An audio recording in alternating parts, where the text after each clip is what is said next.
Martin Popoff from the Contrarians here, back with another episode of Reliving Old Reviews as a useless tool of confusion. I hope you're enjoying these. I wish more people would watch them.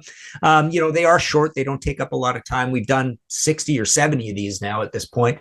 And this is actually the first one ever on a Cheap Trick album. My boss over at the Contrarians, Grant, would probably really appreciate this one because he's a massive Cheap Trick fan. I don't know why he's such a big April Wine fan. I got to talk to him about that. But anyways, this is the review, or this is the show within our show where we look at old reviews and see what can be used as comparisons when there's not much to compare to. Certainly with Cheap Trick, there's not a lot to compare this band to. So I'm interested to see what this writer of this review thinks of this album.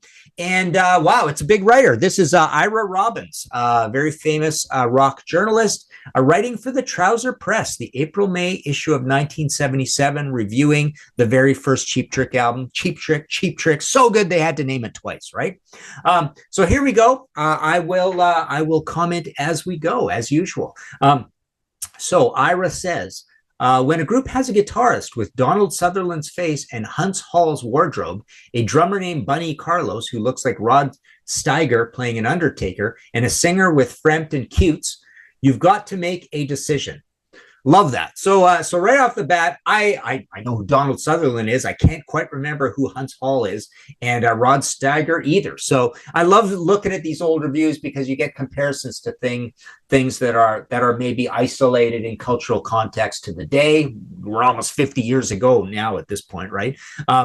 So there you go. Peter Frampton, right? A comparison to Frampton. Frampton's on everybody's mind at this point. Frampton Comes Alive is such a massive, massive album.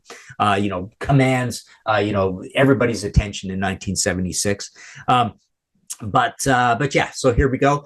Either you hate them right off of your slit. Either you hate them right off, or you slit open the shrink and investigate. This private ear luckily sidestepped the visuals, an amazing asset if you can dig it, and sat down with the music before making a decision. What a great group! ! Yeah, I remember getting this.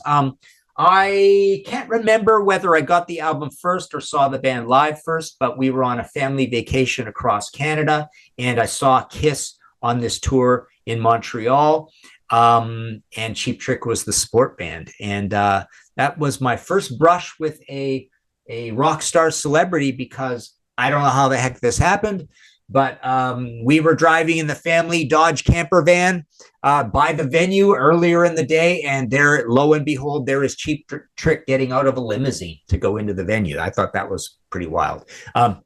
Anyways, the show later on was absolutely amazing. Kiss absolutely in their prime, and Cheap Trick on their first album. So maybe they were on In Color already. I don't know. I can't remember. So Cheap Trick are Americans of far-ranging birth who came together in Europe but returned to the U.S. because it seemed the least likely thing to do. Hang on. Cheap Trick are Americans together in Europe but returned to the U.S. because it seemed the least likely. I don't know. Oh, the liner notes tell us. Okay, I don't remember any of that.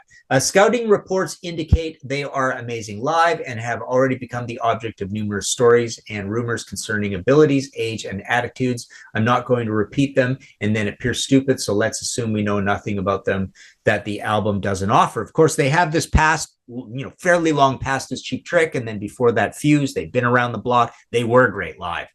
They were amazing live, and you have this great duality of the two pretty boys and the two kind of comical characters, right?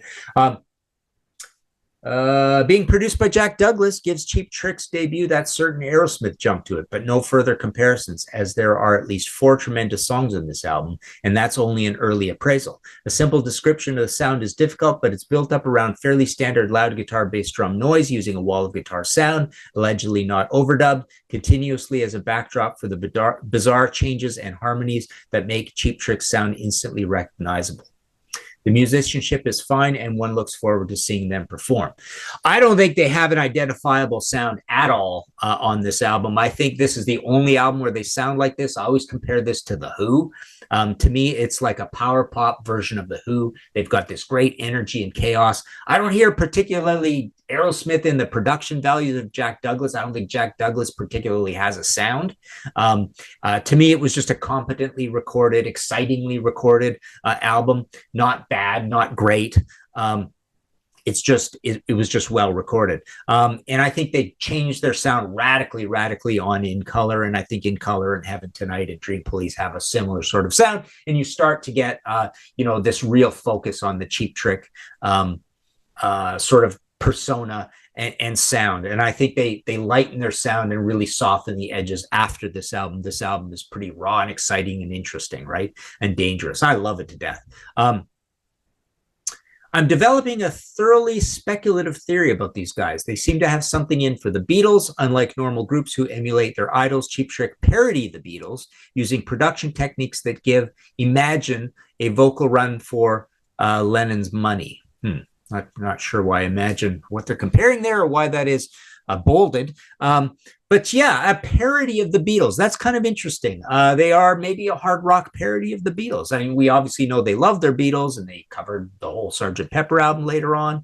And yeah, lots and lots of Cheap Trick are like the baby Beatles or one of the baby Beatles. That's a whole thing in itself with Badfinger and Klaatu and all that kind of thing. Lyrically, there's Taxman Mr. Thief, which goes after the Fab Four in more ways than one. It's a very strange angle. Maybe they're honoring, not ridiculing, but I don't think so. Interesting. Who knows? They're reportedly ELO freaks, but what does that mean? Cheap Trick is sarcastic, smart, nasty, powerful, tight, casual, and destined for something great. Excellent writing from Ira. I didn't expect anything otherwise. He packs in a lot of cool meaning there as well. And yeah, ELO is another baby Beatles, right? They love their Beatles as well. I didn't know that Cheap Trick really loves ELO or, didn't they cover The Move or ELO? I don't know, something like that. But that is interesting that they are big ELO fans. And yeah, just great, rapid fire, sarcastic, smart, nasty, powerful, tight, casual. That is an absolutely perfect description of this album. And it certainly does not apply to a lot of the later albums, but all of that applies to this album. So there you go. A Reliving Old Reviews as a Useless Tool of Confusions episode on Cheap Trick. That should keep Grant happy.